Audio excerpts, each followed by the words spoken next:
Oh, and what is up, YouTube? My name is G3 Iron, and today we are talking about the menagerie, about Bestiary, because it's back.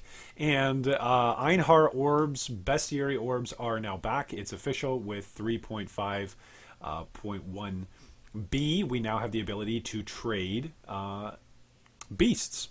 And so the economy is going to change. It already has changed overnight. So we're going to do a quick walkthrough. Upon entering the menagerie, you can visit Einhar to purchase these bestiary orbs that you can see here on the screen. You need to have the chaos in your tab in order to purchase them from Einhar, and they cost 1C each. Okay. If you don't have the chaos on your person, similar to Ciosa in the library, you won't be able to buy it. Now, if you're looking at the bestiary overview in the menagerie, you can see that there are 4 different areas: the wilds, the sands, the caverns, and the deeps. And as you're seeing, the different beasts that are listed are going to be shown whether or not they're craftable on the far left of the recipe. It will be grayed out if you cannot craft with that particular recipe presently because you don't have the beast that's required for it. All of the yellow stuff on the right, all of those yellow icons that you're seeing as we're scrolling, that simply means you've got the other beasts that are necessary, the non-unique beasts that are necessary for the recipe. But the specific unique beast that you need for the recipe will be highlighted on the left-hand side. And beasts, of course, can be used to craft all sorts of wonderful things. Upon selecting any of the families, you'll be able to take a look in depth at any of the details about your own collection. Once you go into one of the side areas, you can specifically look in each pen. So right here we see the type of Rexes that I've got captured so far out of the avian variety. You can also click Hide Unusable, which then will take off of your bestiary palette all of the different types of recipes that you don't have available, that you haven't presently collected monsters for. So oftentimes I will leave this checked just to see what I've got available. So it's almost like a divination card sorting where you can click through and select what's full tabs or what are full sets that you've got ready to turn in, ready to craft, as opposed to clicking unchecking that bar, which then allows you to look at the whole swath of different recipes that you can look at and potentially target farm and collect for yourself.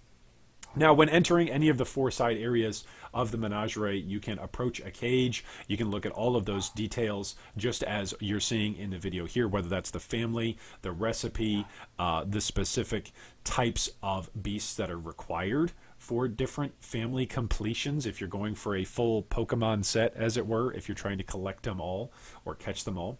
You can see that on the anatomy of these things, in order to functionally make the orbs work and to capture your beasts, you need to right click with an orb equipped on the actual monster inside the bestiary.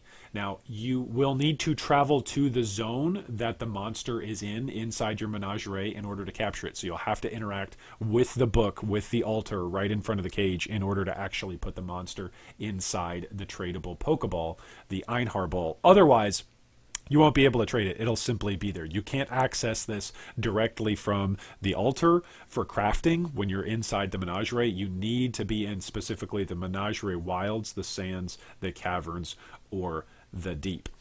Now, once you've got a Einhar orb or a Pokeball filled up with a particular beast, it's ready for trading. You can trade it just like any other particular item. You can right-click on it, simply put it in a stash tab, and mark it with the appropriate price that you would like to price it at.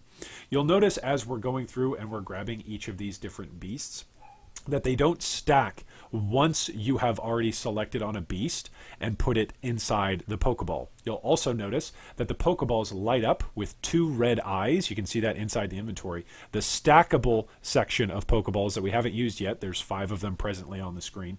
They had not been used yet, and they don't have any lit up eyes. You can stack those. If, however, you cannot stack them, and they've got red eyes in it, it's because they've got a monster inside it. When you scroll over the Pokeball is going to give you all of the information that you could ever want about the monster, including its family, its genus, as well as its specific name for a specific recipe that you might be looking for. Particularly highly valuable creatures are creatures like the Ferric Tiger Alpha, which can open up a feral fight The Feral's fur presently at the time of this video is worth around 25, 26, 27x if it drops. The problem is, of course, there's 4 different uniques that can drop from that fight. And no, it's not simply evenly weighted out to being a 25% chance to drop or not. So it's always a gamble. So the market has adjusted quite a bit over the last even less than 24 hours since the patch has been out.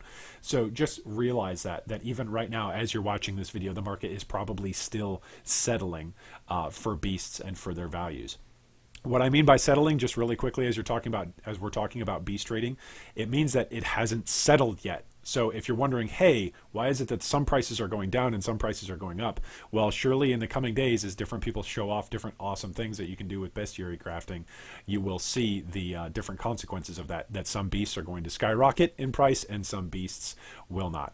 Anyway, hopefully you found the video helpful and informative for the many of you that maybe didn't play Bestiary League. And of course, you can always leave us a subscribe for more daily PoE content. Thanks again to all of our Patreon supporters. And I hope for all of you that today is the day a Mirror of Calandra drops for you.